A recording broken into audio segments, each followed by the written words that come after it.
Good afternoon, everyone. I hope you're having a productive day or whenever you happen to watch this. It's a beautiful day in Angleton, Texas, 75 degrees and sunny. And after a week of no rain, I'm glad for the sun. Wanted to talk about a number of new things that are happening at the Oaks for you guys to understand. If you have not looked at our website recently, I would like for you to do that when you get a chance. We built out a new website, spent about a year on it. It's now been out there for a while. We're pulling all of the information from our YouTube channel, videos and all kinds of things, pulling them to the website for other things. So I'd love for you to look at that. I have brought back an old friend that's worked with me for about 30 years on my marketing, and she did all of my marketing and magazines and all kinds of things, and she has now rejoined again. I brought her out of retirement. Her name is Kate, so maybe you will see her in time at seminars and different things. But we've got a lot of things going on, and I just would tell you the introduction to what I want to talk about as far as where we are with the markets, the stock market, bond market, and other things like that. And so I hope you enjoy the video. If you have questions, give me a call. I'd love to visit with you. Take care. I wanted to spend a few minutes going over where we are with the markets and where we are in the world, and hopefully that be of some benefit to you.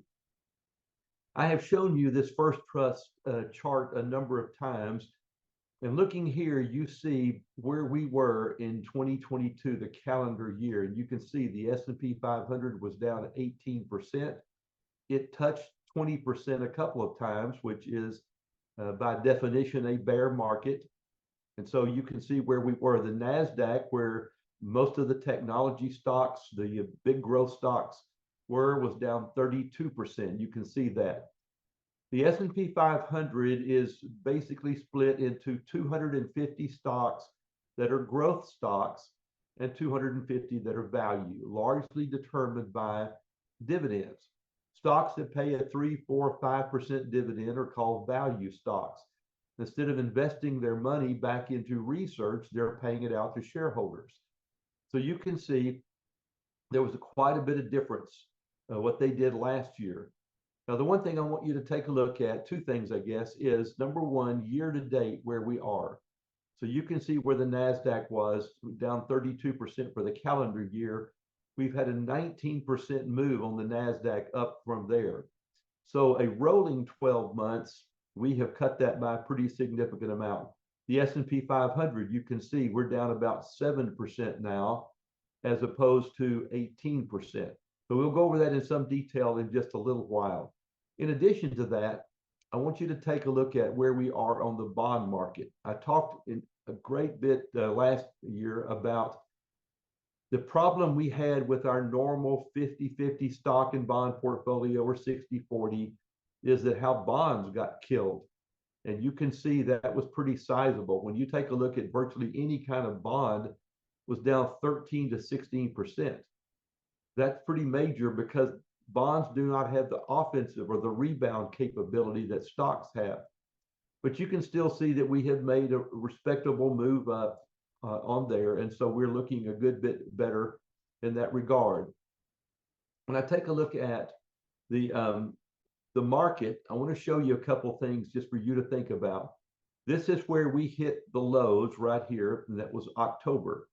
Now I have the black line is the S&P 500, and the blue line is called the NASDAQ. That's where all of the technology stocks are. So you can see on October the 12th and October the 14th, we basically hit the bottoms. We were down about 13% over the last year. You take a look at a 2-year number, you can see at that time we were actually down about 15 to 16%. Now we've had a pretty nice move up from here all the way to where we are right now. So we're back about 50 to 60% of the way, somewhere in that range. When you take a look at the last year, what you see is a line right in here where you can just look at how many times we have touched that line. That is a major resistance line. And so we broke through that. So we're talking about March the 13th now. So just a little less than 2 months ago, we were sitting here down about 6 to 8% over the last 12 months. And so we've had a nice move up. The next support level is right up in here. So we are coming up on the next level that will determine whether or not we're going to break through that. If so, we will have some more upside. If not, we will sell back off and be testing these areas either here, and you can go back on my chart and take a look at how many times we were there, or back into here. So we will see this in time.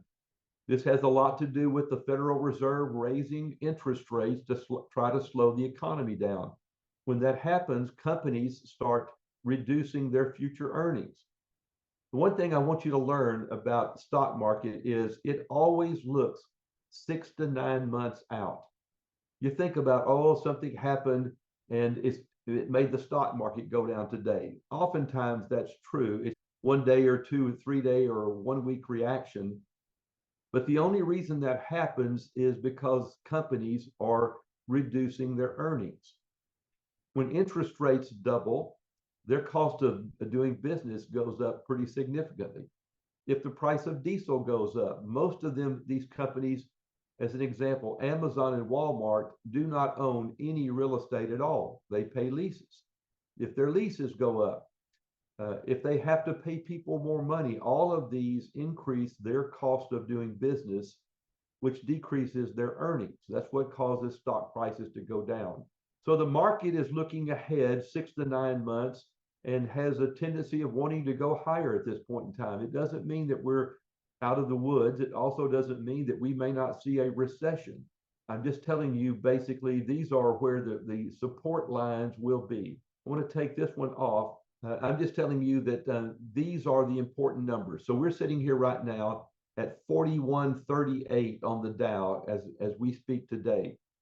The next resistance level is going to be about 4195 to 4200 right here. So if we hit that, then we will likely head a little bit higher. The next real support level that we hope to break through is 4325. And you don't need to remember these numbers, but just to tell you that we have made a pretty nice move off these bottoms.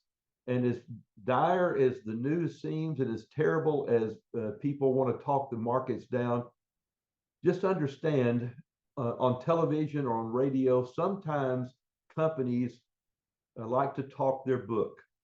And that is, if they would like to see a stock go down, you'll have sometimes people come on television or radio or whatever and tell you how terrible things are, when in fact their company is waiting for the stock to get to a certain price so they buy it.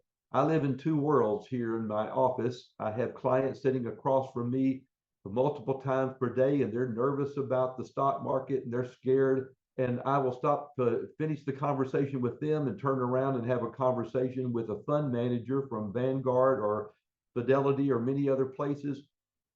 And they're telling us that they're backing away, hoping the market drops to a particular level. It is that level that causes the markets to stop, is when the big institutional money starts coming in. So that's just a little thought for you. Hopefully, if you go to Black Diamond and you take a look at your account, you're going to see that you have your portfolio has moved up a fair amount. Depends on how much bonds you have, but it looks certainly nicer than what it did a little while ago. I think we've got another 6 months of choppiness, probably through the end of this year. Markets may go a little bit higher. We may take a little dip down in a retest. But I think toward the end of this year and into next year, markets will look quite different than they do right now.